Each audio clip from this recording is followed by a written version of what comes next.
Assalamualaikum Sobat Kimia. Kali ini kita akan belajar mengenai pH campuran asam kuat dan basa kuat. Perlu diketahui bahwa ketika asam kuat dan basa kuat itu dicampur, belum tentu selalu netral. Netral akan terjadi jika mol H+ itu sama dengan mol OH-. Sedangkan jika mol H+ nanti lebih besar dari mol OH-, maka pH-nya kurang dari 7. Campurannya bersifat asam karena ada kelebihan H+. Dan sebaliknya jika mol H+ lebih kecil dari mol OH-, maka pH-nya akan lebih dari 7, sifatnya basa karena ada kelebihan OH-. Untuk lebih jelasnya kita lihat contoh berikut. Nah, kita akan menghitung pH larutan yang terjadi jika larutan H2SO4 0,5 molar sebanyak 60 ml dicampur dengan 3 variasi larutan NaOH yang volumenya sama tapi konsentrasinya tidak sama, 1,5 molar, 0,5 molar, dan 2 molar.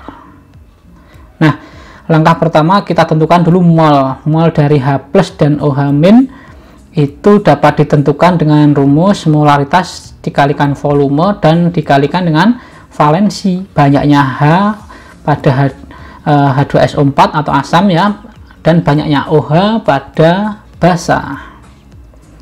Di sini asam kuat dan basa kuat. Nah, karena di sini volumenya dalam mililiter, semuanya dalam mililiter baik asam maupun basa, kita tidak perlu rubah ke liter, tidak masalah. Nanti kita gunakan satuannya adalah milimol. Karena volumenya adalah menggunakan mililiter, sehingga milimol. Oke, kita tentukan dulu yang sudah diketahui. Yang tetap ini adalah H2SO4 nya, milimol H+ adalah molaritas H2SO4 dikalikan volume H2SO4 dan valensi H2SO4. Kita masukkan molaritasnya 0,5, volumenya 60 ini ya, 60, kemudian valensinya 2, H2SO4 ada 2 ini, H2SO4 hanya ada 2. Kita masukkan, karena pakai mililiter maka kita pakai milimol, hasilnya adalah 60 milimol. Nah, sekarang kita bandingkan dengan yang pertama, dengan yang A. Berapa milimol OH- pada campuran A? Molaritas NaOH nya adalah 1,5 ini ya, 1,5, volumenya 40 ml dan konsentrasinya 1,5 tadi, kemudian valensinya 1 ya. Hasilnya adalah 60 milimol. Nah, di sini kita ketahui bahwa milimol H+ itu sama dengan milimol OH-. Karena sama, maka ini netral campurannya. pH-nya sama dengan 7. Kita lihat kemudian untuk campuran yang kedua.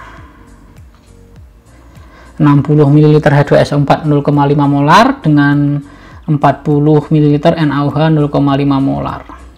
Milimol H+ nya adalah 60 milimol yang sudah kita hitung tadi ini ya. Nah, di sini tadi kita sudah hitung, ini milimolnya adalah 60 milimol. Kita pakai terus ya karena tidak berubah campurannya. Sedangkan untuk NaOH nya kita lihat milimol OH- nya 0,5 molar ya, kita masukkan di sini dikalikan dengan volumenya 40 ml dan valensinya 1. Kita hitung 0,5 kali 40 dan kali 1, hasilnya adalah 20 milimol. Nah, jika dibandingkan milimol H+ dan OH-, maka H+ lebih besar dan ada selisih. Nah, selisihnya itu adalah sisa asam yang masih tersisa. Kenapa? Karena yang 20 sudah ternetralkan, saling menetralkan, berarti yang sisanya H+ belum ternetralkan ada 40 milimol. 60 dikurangi 20. Nah, konsentrasi H+ sisa, karena kita mau menentukan pH-nya, maka kita harus mengetahui molaritasnya. Ingat, molaritas rumusnya adalah mol per liter ya. Karena di sini tadi pakai milimol, ya kita pakai milimol per mililiter. Kita masukkan ya. Nah, jadi mol per liter ya untuk molaritas, jangan sampai lupa. Milimol sisa H+ nya ada 40 milimol. Volume total, kenapa kita pakai volume total? Karena sudah dicampur ya. Nah, ini kan dicampur tadi, 60 ml ditambah dengan 40 ml ya. sehingga 40/100, 0,4 atau 4 kali 10 pangkat min 1. pH nya dihitung dengan min log H plus sisa. Min log dari 4 kali 10 pangkat min 1 adalah 1 min log, nah ini satunya ini ya, 1 min log 4 ini. Sedangkan untuk campuran yang ketiga, 60 ml H2SO4 0,5 molar dengan 40 ml NaOH 2 molar. Milimol H plusnya tetap, kemudian milimol OH minnya molaritasnya 2 molar, ini dikalikan dengan 40 ml dikalikan 1, valensinya adalah 80 milimol. Milimol OH min lebih banyak daripada H plus, ada selisih 20. Yang 60 sudah saling menetralkan, yang 20 belum ternetralkan, sehingga nanti sifat larutannya menjadi basa karena ada sisa OH min. Kita cari konsentrasi dalam molaritas OH min sisa supaya bisa diketahui pOH nya dan pH nya.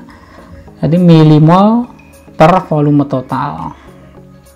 Ingat, molaritas rumusnya adalah mol per liter, karena pakai milimol ya kita pakai milimol per mililiter. 20 ini kita masukkan dibagi dengan volume total 60 dan 40. Ingat, pakai volume total karena sudah dicampur. Hasilnya adalah 2 kali 10 pangkat min 1. Nah, kita tentukan pOH nya. pOH diketahui adalah min log OH min sisa. Kita masukkan min log 2 kali 10 pangkat min 1 sama dengan 1 min log 2 ya, ini 1 min log 2. pH nya itu dapat diketahui dari 14 min pOH. 14 dikurangi, jangan lupa kurung ya, supaya tidak terjadi kesalahan hitung, karena nanti ada pengurangan min dengan min. 14 kurangi 1 adalah 13, kemudian min, nah maka jadi plus 13 plus log 2. Oke, demikian tadi belajar kita tentang pH campuran asam kuat dan basa kuat yang belum tentu netral. Bisa jadi asam jika kelebihan asam, atau bisa jadi basa kalau kelebihan basa. Tetap semangat belajar kimia. Assalamualaikum warahmatullahi wabarakatuh.